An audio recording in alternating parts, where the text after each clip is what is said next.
Sometimes when I do workshops, people get really weird when I ask them what they want. It's super interesting because almost everyone knows what they don't want. If you think about it, how much time do you actually spend thinking about what you want? Well, I actually already know a little bit about what you do want. You ready? You want to know what it is? It's more money. Oh no, especially for Christian entrepreneurs, that's a dirty word. We don't want to admit that we want more money, although we spend 8 to 10 to 12 hours a day trying to get more of it. Zig Ziglar said it best. He said that money isn't everything, but it's very similar to air. In fact, when you don't have enough of it, it's the only thing you can think about because you're suffocating trying to get money. So here's the deal. I'll go do workshops and I'll ask people, what do you want? And they'll tell me things like, I want a vacation house. I want to spend more time with my wife. I want to give to charity. I want to pay cash for my children's college. I want to do this. I want to do that. I want a hot tub. I want a jet ski. Whatever it is, everybody actually wants the same thing. You see, all of those things I just listed are only one thing. It's money. If you want to be generous, you have to have money. If you want a second home, you have to have money. If you want to pay cash for anything, you have to have money. Money is the thing, so stop being weird about admitting it. And in this video, I'm going to help you understand 3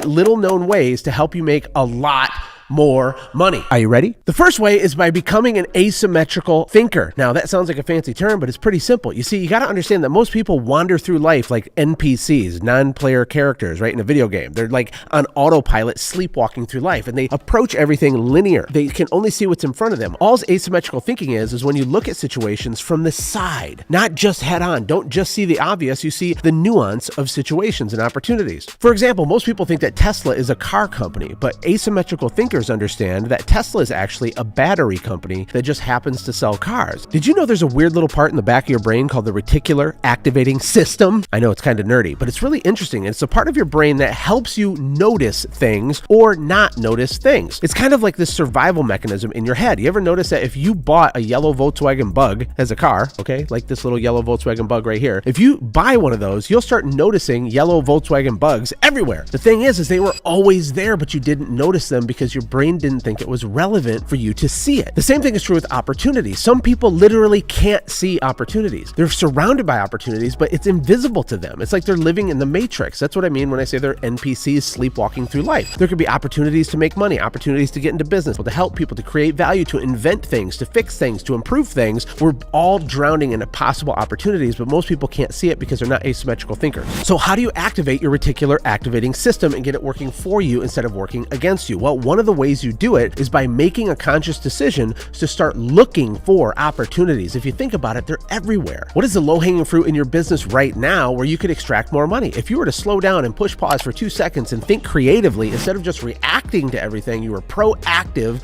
with different little things in your business, how much more money could you make? What would happen if you could increase your close rate by 8%? What would happen if you increased the amount of referrals and reviews and social proof and testimonials that you got by 15%? What would happen if people booked their next service with you if you have a service business twice a year instead of 1 time per year? That means you increased frequency. You see, this is low-hanging fruit stuff. What would happen if you increased the average ticket of your services because you spent 2 hours thinking through your pricing and the bundles and the packages that you offer and what those packages are called, and you got more creative and focused on the nuance? What would happen? What would happen? I'll tell you what would happen. You would make more money because now you're an asymmetrical thinker. The second little-known way to make a lot more money is to stop setting goals.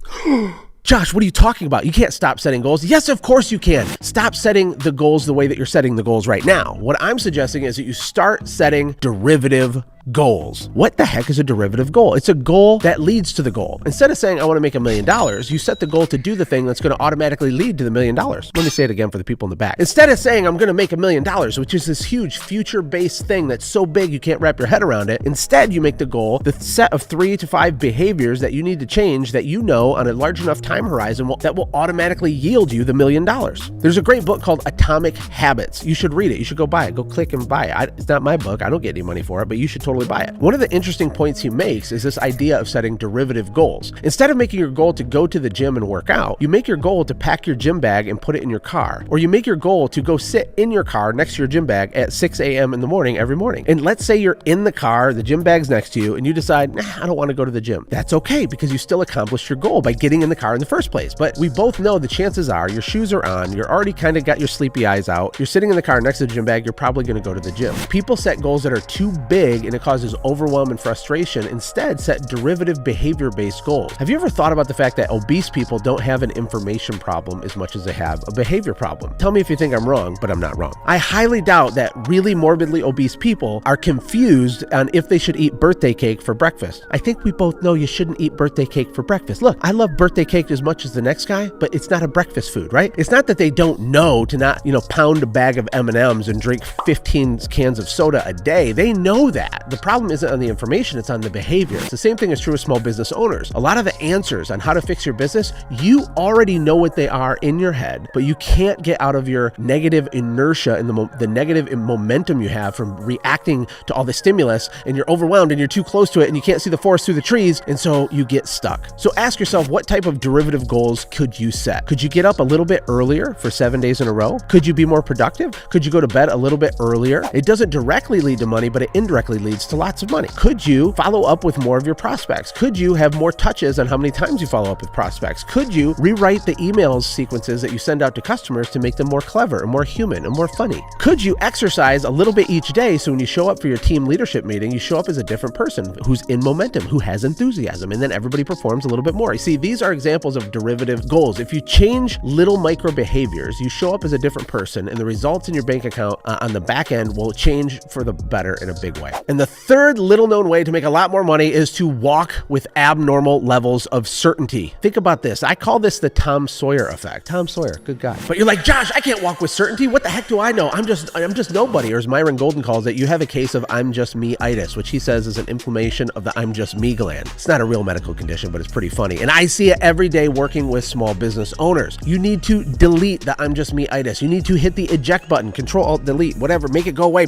blow it out of there, because you have so much more power and talent than you think that you do. And if you're a chronic overthinker, like millions of small businesses are, you're going to be crippled. Have you ever noticed that a disproportionate amount of Fortune 500 CEOs and a disproportionate number of politicians are narcissistic holes? The reason that they're so successful at getting into positions of power is because they walk with an abnormal level of certainty. And this really frustrates me and drives me crazy, because average regular people who are good people, who have honor and ethics and integrity, they care about their customers, they care about their team, like for real, like you really do care. People like you finish last because you walk with a low level of certainty, because you're overthinking. Let me ask you this. Have you ever broken down the real meaning of the word confidence? Because we should do that. To the untrained eye, arrogance and confidence seem like they're cousins, or they're twin brothers. They're not the same thing at all, but to the untrained eye, they look similar. Arrogance is rooted in a place of insecurity, and it's not that hard to smell true arrogance, but a lot of people are intimidated by anybody that walks with confidence, and confidence is not the same thing as arrogance. The confident person doesn't think he's better than everybody else. The confident person doesn't think more of himself to make himself feel better. He actually thinks more of others and more of himself to make himself feel better. People that walk with a lot of confidence are magnetic. They have this vibe, this charisma, this enthusiastic magnet field around them that sucks in more customers and employees, and it makes everything in their life easier. So back to the word study for the word confidence. If you break apart the word confidence, okay, it's two words. The root word is confide. What does the word confide mean? It means to trust, okay? The word confidence, long story short, means to trust yourself. It means to trust yourself. I got to ask you a question. Do you trust yourself? The answer for most people is no, they don't. And the reason they don't is because they shouldn't trust themselves. Why shouldn't you trust yourself? Because you continuously break promises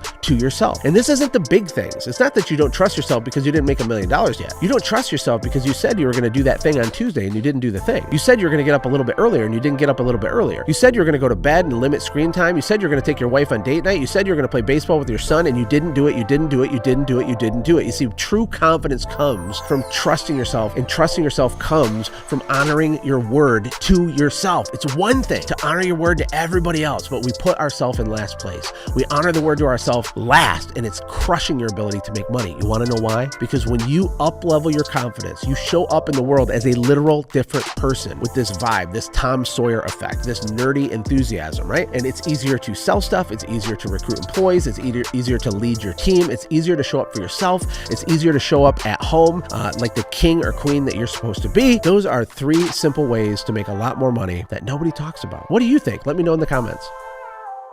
Hey, thank you so much for watching. If you enjoyed what you watched, click the video on the left to watch the previous upload. And if you want one of my personal favorites, click the video on the right. And of course, don't forget to hit the middle to subscribe so you never miss an upload. Thank you again for being on this journey with me.